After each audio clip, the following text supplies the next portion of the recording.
Bonjour à toutes, bonjour à tous et merci de nous retrouver pour une nouvelle émission de Sagesse bouddhiste que nous avons souhaité consacrer ce matin à l'ordination temporaire des moines dans le Theravada.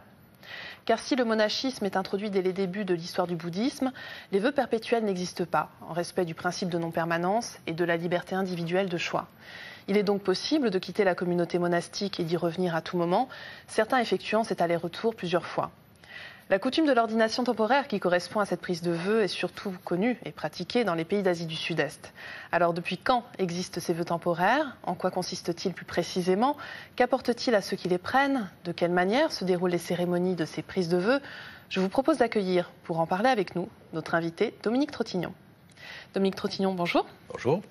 Alors je rappelle que vous êtes le directeur de l'Institut des études bouddhiques, c'est bien cela? Anciennement Université bouddhique européenne. Oui.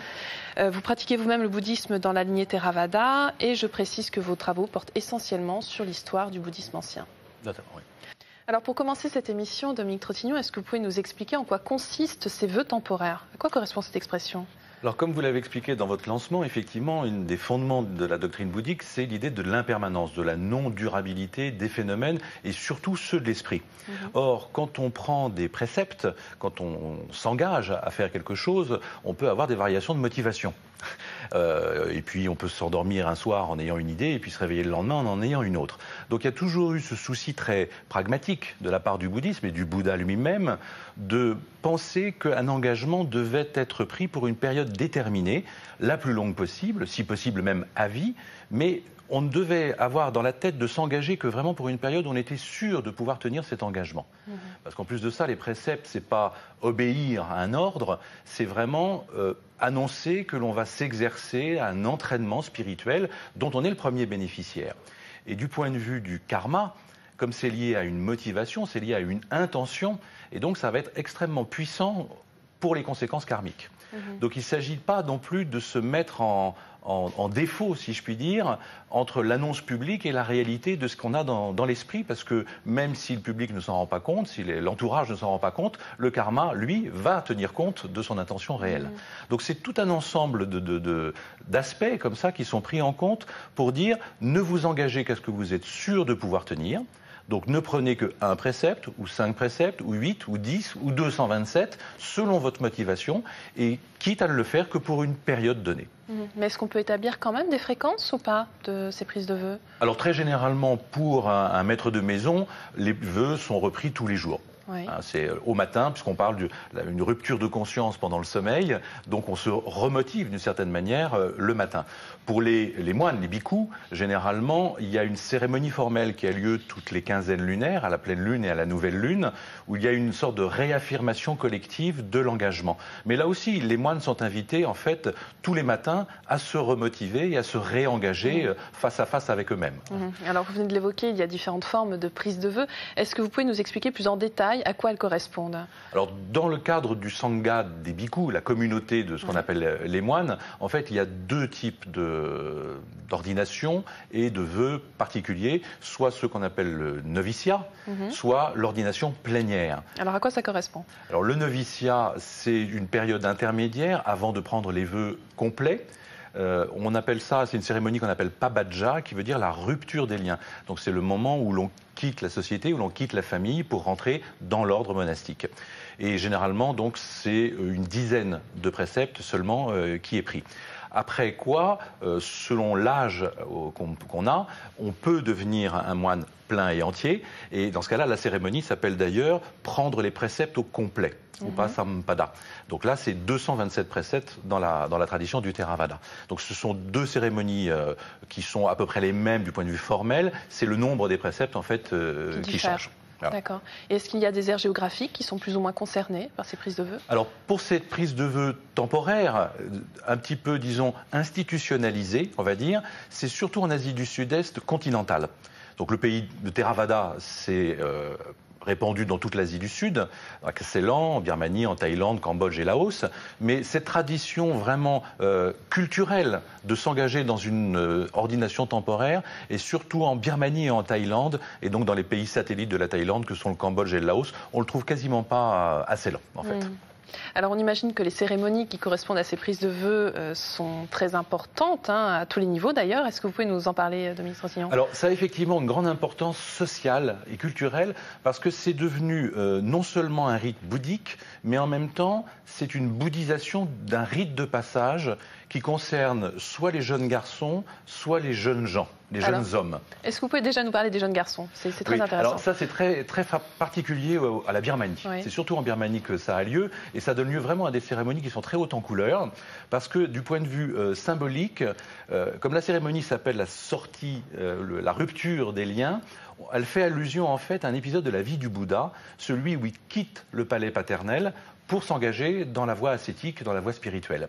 Et donc le jeune garçon, ou les jeunes garçons, parce que ça concerne en fait toute une classe d'âge, du même quartier, du même village, de la même famille, et il va y avoir toute une procession où les enfants, entre 8 et 10 ans, vont être habillés en prince, comme le prince Siddhartha, le futur Bouddha. Ils vont être amenés à cheval, généralement, ou parfois sur le dos de leur père ou en voiture maintenant, mais très fréquemment à la campagne, en tout cas c'est sur un cheval, pour reproduire vraiment l'épisode du départ du Bouddha. Mais il y a une grosse différence, c'est que le Bouddha, quand il a fait cela, il était seul et il l'a fait en silence. On dit même que les dieux sont venus pour soutenir les chevaux de façon à ce que leurs sabots ne fassent pas de bruit, alors que là c'est une cérémonie au contraire qui est très bruyante, qui est très communautaire, très conviviale, et autant c'était en catimini, si je puis dire, pour le Bouddha, autant là il s'agit vraiment d'un rite social pour ces jeunes garçons. Et alors pour les jeunes gens un peu plus âgés, comment ça se passe ? Pour les jeunes gens, on peut le trouver aussi en Birmanie et on le trouve assez systématiquement en Thaïlande. Ouais. On peut aussi considérer que c'est un rite de passage dans le sens où c'est l'entrée dans l'âge adulte. Ouais. En Birmanie, c'est l'entrée dans l'âge de raison. Là, c'est l'entrée dans l'âge adulte. Donc généralement, c'est un temps de vie monastique qui s'effectue à la vingtaine, disons, soit avant de se marier, soit avant de rentrer sur le marché du travail. Et c'est un moyen pour le jeune homme de montrer qu'il est capable temporairement de quitter le monde pour mieux y revenir. Et dans les deux cas, que ce soit pour le jeune garçon ou pour le jeune adulte, ça a une dimension de mise à l'épreuve à la fois spirituelle et sociale. Alors on va revenir sur l'aspect spirituel un peu plus tard, mais en ce qui concerne la cérémonie en elle-même, comment ça se passe concrètement ? Je crois qu'on leur pose des questions. Alors, la cérémonie religieuse en elle-même, elle est assez simple. Ouais. Traditionnellement, c'est la même pour tout, que ce soit pour un novice ou pour un moine pleinement ordonné. Donc on va commencer d'abord par tondre les cheveux et les sourcils, ça c'est une obligation. Ensuite, celui qui souhaite rentrer dans la communauté va quitter ses vêtements de laïc pour revêtir les vêtements de moine. Et puis ensuite, on lui pose une série de questions, alors qui est plus longue quand on veut être moine que quand on veut être novice, qui généralement, en fait, on s'assure que la personne est apte à rentrer dans la communauté. Donc, qu'elle ne risque pas de la mettre en danger si elle est porteuse d'une maladie contagieuse, par exemple. On s'assure aussi qu'elle est libre, c'est-à-dire qu'elle a l'autorisation de ses parents si elle est mineure, ou qu'elle ne soit pas engagée, par exemple en étant fonctionnaire, ou en étant militaire auprès de l'État ou auprès d'un employeur. Et enfin, on lui demande son nom et le nom de son précepteur. Parce que pour rentrer dans la communauté, il faut absolument avoir un précepteur qui parraine en quelque sorte votre entrée dans la communauté. Alors revenons maintenant à cet aspect plus religieux, car il est très très fort, hein, symboliquement parlant. À quoi est-ce que ça correspond ? Au mérite, je crois ? Alors, au départ, ce qu'il faut considérer, c'est que c'est une occasion unique pour tous les hommes d'Asie du Sud-Est, parce que ça concerne vraiment tous les hommes, de faire un temps de pratique importante dans la durée, mais surtout dans l'intensité, par rapport à ce qui est possible pour un maître de maison. Et effectivement, plus la pratique est intensive, si l'on peut dire, puis le mérite en est grand, l'aspect bienfaiteur, si je puis dire, en est grand. Et ce qui est intéressant aussi dans ce cadre-là, c'est qu'on considère que le mérite accumulé n'est pas seulement pour la personne qui entre dans les ordres, mais aussi pour sa famille, de plusieurs façons.